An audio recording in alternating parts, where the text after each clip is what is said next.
سوال یہ پوچھا گیا کہ کیا حالت حیض میں نکاح اور بیوی کے ساتھ ہم بستری یہ جائز ہے یا ناجائز؟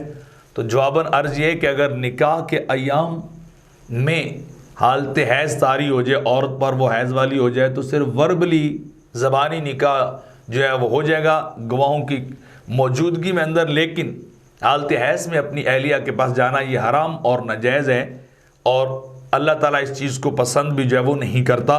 اللہ تعالیٰ کا فرمان ہے یسألونک عن المحیض قل هو اذى فاعتزلوا النساء فی المحیض۔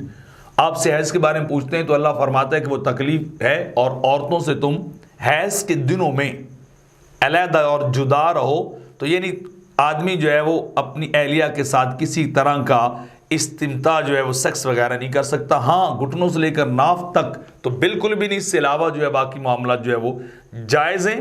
تو لہٰذا انسان کو بچنا چاہیے، نہیں کرنا چاہیے، ویسے بھی ایڈز کا باعث بن جاتا ہے، اور ایسی لا علاج بیماری ان دنوں میں اگر کوئی سیکس کرتا ہے اپنی اہلیہ کے ساتھ تو لا علاج بیماری کا جو ہے وہ شکار ہو جاتا ہے۔ تو لہٰذا اس چیز سے بچ جانا چاہیے۔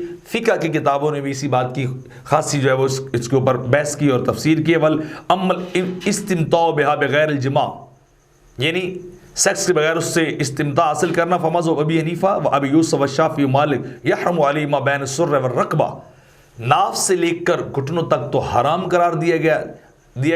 هو المراد بما تحت الازار كذا فی فتح القدیر، باقی معاملات آگے جو ہے وہ بیان کیے جا رہے ہیں۔ بہرحال حالت حیض میں وربلی نکاح تو ہو سکتا ہے، اور باقی جماع وغیرہ جو ہے وہ حرام ہے۔